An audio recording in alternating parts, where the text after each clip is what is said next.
Welcome to the Leo. నిత్యం లెగిస్తే సాక్షిలో విష ప్రచారం చేయటం, వైసీపీ సోషల్ మీడియా ద్వారా విష ప్రచారం చేయించడం, ప్రభుత్వం మీద నిత్యం విషం చెమ్మటం. వైసీపీ పని ఒకటే, అందులోనూ అవినీతి పత్రిక సాక్షి ఉంది కాబట్టి ఇక తెల్లారిందే మొదలు ఎక్కడ లేనిపోనివన్నీ కూడా అందులోనే చెప్తారు. ఎక్కడో ఎవరో ఏదో ఆత్మహత్య చేసుకున్నా తెలుగుదేశం పార్టీ వేధింపుల వల్లే ఆత్మహత్య చేసుకున్నారని చెప్తాడు. ఎక్కడో ఏదో ఒక వార్త వస్తే ఇది తెలుగుదేశం పార్టీకి సంబంధం ఉండటం వల్లే అలా జరిగిందని చెప్తారు. అలాగే చివరికి చంద్రబాబు గారు పెట్టుబడులు తీసుకొస్తే ఆ వార్త రాయరు. నిన్న చంద్రబాబు గారు బీపీసీఎల్తో పాటు విన్ఫాస్ట్తో దాదాపుగా 80,000 కోట్ల పెట్టుబడికి సూచన అంగీకారానికి వచ్చారు కదా. స్వయంగా వాళ్ళ ప్రతినిధులే వచ్చి ముఖ్యమంత్రిని కలిసి వెళ్ళారు కదా. మరి ఆ వార్త నువ్వు రాసావా? సాక్షి పేపర్లో నువ్వు రాసావా వార్త? రాయలేదు. సరే, ఎక్కడో 12వ పేజీలోనో 11వ పేజీలోనో ఇక్కడ మూల రాసి ఉంటుంది, వాళ్ళు వచ్చారు వీళ్ళు వచ్చారు అని. అందులో పెట్టుబడులు కూడా రాయదు. అదే ఒకవేళ జగన్మోహన్ రెడ్డి హయాంలో కానీ ఇది వచ్చి సాక్షిలో మొత్తం ఫుల్ పేజ్ అంతా అదే ఉంటుంది. సాక్షిలో ఫుల్ పేజ్ అంతా కూడా ఈ పెట్టుబడుల గురించే రాసేవాడు. కానీ చంద్రబాబు గారు తీసుకొస్తే రాయరు. సాక్షిలో పాపం సాక్షికి వచ్చిన దురదృష్టం ఏంటంటే 5 ఏళ్లలో పెట్టుబడులు రాలేదు కాబట్టి వాళ్ళు రాసుకోవడానికి లేదు. పెట్టుబడుల సదస్సు అని చెప్పి రాసుకున్నారు తప్ప పెట్టుబడులు వచ్చాయని మాత్రం రాసుకోలేకపోయారు. ఇప్పుడు నిన్న విశాఖ స్టీల్ ప్లాంట్ విషయంలో మనం డక్కన్ క్రానికల్లో ఒక వార్త గురించి ఆల్రెడీ నిన్న మాట్లాడుకున్నాం. వెంకటరామిరెడ్డి, జగన్మోహన్ రెడ్డి జిగిడి దోస్త్ అయినటువంటి వెంకటరామిరెడ్డి నిన్న ఒక వార్త రాశాడు. వార్త రాస్తే టీడీపీ శ్రేణులు కొద్దిగా ఆగ్రహానికి కూడా గురైన మాట వాస్తవం. అయితే రాసిన వార్త సెన్సిటివ్ విషయం. చాలామంది అనుకున్నారు వాస్తవానికి సరే దాడి చేయడం అనేది ఖండించదగిందే, దాన్ని నేను కాదన్నాం, ఒకవేళ లీగల్గా వెళ్ళి ఉండాలి. కాకపోతే ఏంటంటే రాసిన వార్త చాలా సెన్సిటివ్ వార్త.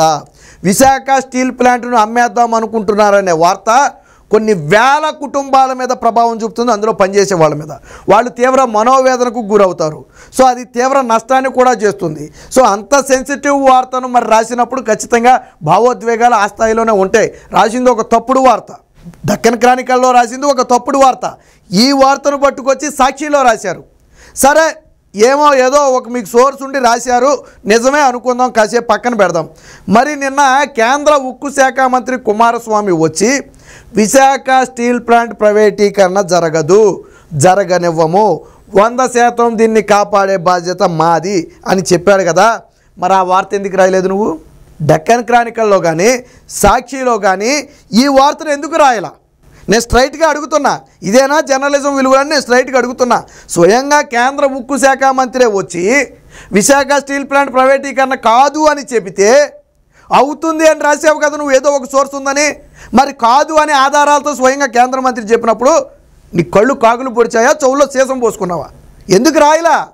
కళ్ళకు కనపట్లేదా? మిగతా ఛానల్లో చూపించారు కదా, స్వయంగా కుమారస్వామి మాట్లాడాడు కదా, ఏమో మోగ సైకిల్ ఏం చేయలేదు కదా ఆయన, నీకు అర్థం కాకపోవడానికి. మరి డక్కన్ క్రానికల్లో ఎందుకు రాయాలా, సాక్షిలో ఎందుకు రాయాలా? ఇదే జర్నలిజం విలువలంటే?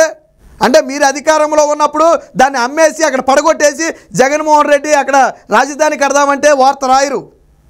దాన్ని ఎవరో మళ్ళీ మాజీ ఐఏఎస్ బయటకు వచ్చి చెప్తేనే కానీ బాహ్య ప్రపంచానికి తెలియదు. కానీ ఇక్కడ అది పడగొట్టట్లేదురా మొర్రో, దాన్ని కాపాడే బాధ్యతను మాదిరా అంటే పడగొట్టేద్దామన్నారు, ఎత్తేద్దామన్నారు, లేపేద్దామన్నారు. అన్నీ మీ బుద్ధిలో అందరికీ వస్తాయనుకుంటే ఎలాగా?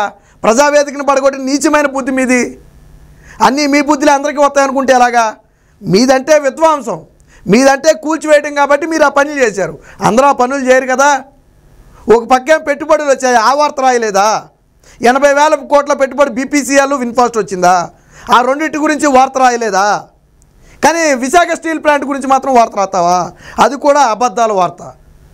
ఏం రాశారు నిన్న ఒకసారి చూద్దాం, చూడండి. నిన్న ఏం రాశారో ఈరోజు ఏమొచ్చిందో చూపిస్తాను నేను. ఇది నిన్న సాక్షిలో రాసిన వార్త. ఏమని? విశాఖ స్టీల్ ప్లాంట్ అమ్మేద్దామని సాక్షి మొదటి పేజీలో టాప్ హెడ్డింగ్లో రాసినటువంటి వార్త ఇది వార్త. సరే, నువ్వు ఏ సోర్స్తో రాసావో కాసేపు పక్కన పెడదాం. ఈరోజు వార్త చూడండి ఒకసారి. ఇదిగో ఈరోజు ఇతర పత్రికల్లో వచ్చినటువంటి వార్త. విశాఖ ఉక్కును ప్రైవేటీకరించాం, ప్లాంటును పరిరక్షించడం మా బాధ్యత, మూత పడుతుందని ఆందోళన చెందవద్దు, 100% సామర్థ్యంతో పనిచేసేలా చర్యలు ప్రకటించిన కేంద్ర మంత్రి కుమారస్వామి. ఇదిగో స్వయంగా నిన్న కుమారస్వామి ఆ విశాఖ స్టీల్ ప్లాంట్ను పర్యటించి చెప్పినటువంటి మాటలు. ఏం చెప్పాడు ఆయన? 100% సామర్థ్యంతో విశాఖ స్టీల్ ప్లాంటు పని చేయడానికి మేము కృషి చేస్తాం. విశాఖ స్టీల్ ప్లాంట్ ప్రైవేటీకరణ అనేది మీరు మర్చిపోండి, జరగదు. దాన్ని పనిచేసే విధంగా మేము కృషి చేస్తాం. అని చాలా స్పష్టంగా చెప్పారు కదా. మరి ఈరోజు సాక్షిలో మెయిన్ పేపర్లో ఎందుకు రాయలా? నిన్న కుమారస్వామి చెప్పిన మాటలను సాక్షి మెయిన్ హెడ్డింగ్లో ఎందుకు రాయలా?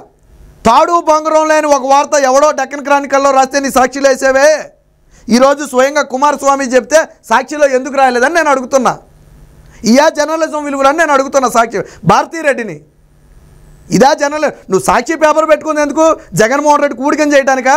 ప్రజలకు సేవ చేయడానికా? జర్నలిజం ముసుగులో బ్రోకరేజం చేస్తున్నారు మీరు. దీన్ని బ్రోకరేజమే అంటారు. నిన్న ఎంత క్లియర్గా మంత్రి చెప్పిన తర్వాత నువ్వెందుకు రాయలేదని నేను అడుగుతున్నా భారతీరెడ్డిని. సిగ్గుచారం ఉంటే నువ్వు మొదటి హెడ్డింగ్లో నిన్న మేము రాసిన వార్త తప్పు అని నువ్వు ప్రచురించాల్సి ఉంది. సరే, నీకు సిగ్గుచారం లేదు, వదిలే. కనీసం నిన్న కేంద్ర మంత్రి మాట్లాడిన మాటలను నీ సాక్షి మొదటి పేపర్లో వేసి ఉండాలి. నువ్వు ఎందుకే ఇలా అంటే ఏదో ముక్కు మొహం తెలియని వార్తనేమో హెడ్డింగ్లో పెట్టి రాస్తావా? కానీ అసలు వార్తను మాత్రం 12వ పేజీలో ఏం రాసిందో చూపిస్తా చూడండి. సాక్షిలో 12వ పేజీలో ఇదిగో ఇది నిన్న ఈరోజు చూడండి. సాక్షిలో 12వ పేజీలో రాసిన వార్త ఇది. 12వ పేజీలో ఇక్కడ కూడా చూడండి. విశాఖ స్టీల్ ప్లాంట్కు అన్ని విధాలా సహకారం అని చెప్పినట్టుగాను ఆయన వచ్చి పరిశీలించినట్టుగా రాసింది తప్ప మేము ప్రైవేటీకరించబోము, 100% సామర్థ్యంతో పనిచేయడానికి మేము కృషి చేస్తున్నామని కుమారస్వామి చెప్పినట్టుగా ఎక్కడా రాయలా. ఎందుకు రాయలా? ఎందుకు రాయలా? మరి సిగ్గు శరం ఉందా? 24 గంటల వ్యవధిలో నిన్నేమో ఇదే పేపర్లో విశాఖ స్టీల్ ప్లాంట్ని అమ్మేద్దామని వార్త పెట్టి రాశావు. మళ్ళీ 24 గంటల్లో అన్ని విధాలా సహకారం అని నువ్వే రాసావు. సరే, రాసినా మొత్తానికి రాసావు కదా. మరి ఇప్పుడు నువ్వు తల ఎక్కడ పెట్టుకుంటావు? మరి నిన్న రాసిన వార్తను నువ్వు ఖండించాలి కదా. నిన్న రాసిన వార్త మేము పొరపడ్డాము, ఎక్కడో వచ్చిన ఒక వార్తని మేము వార్తగా రాసాము, తప్పు అయిపోయిందని నువ్వు క్షమాపణ కోరాలి కదా. వేలాది మంది విశాఖ ఉక్కు కార్మికుల మనోభావాలతో ఆటలాడతావా నువ్వు? ఒక వార్త వచ్చిందంటే వేలాది మంది కార్మికులు దానివల్ల తీవ్ర ప్రభావం చూపడతారు. వాళ్ళ కుటుంబాలు భయపడతాయి, మనోవేదనకు గురవుతారు. నువ్వు బాగుంటే చాలా, ఎదుటి వ్యక్తి బాగుపడక్కర్లేదా? అసలు నీ ఉద్దేశం ఏంటి? విశాఖ స్టీల్ ప్లాంట్ అక్కడ ఉండడమే మీకు ఇష్టం లేదు. అందుకే కదా జగన్మోహన్ రెడ్డి కూలగొట్టేసి అక్కడ రాజధాని కడదామన్నది.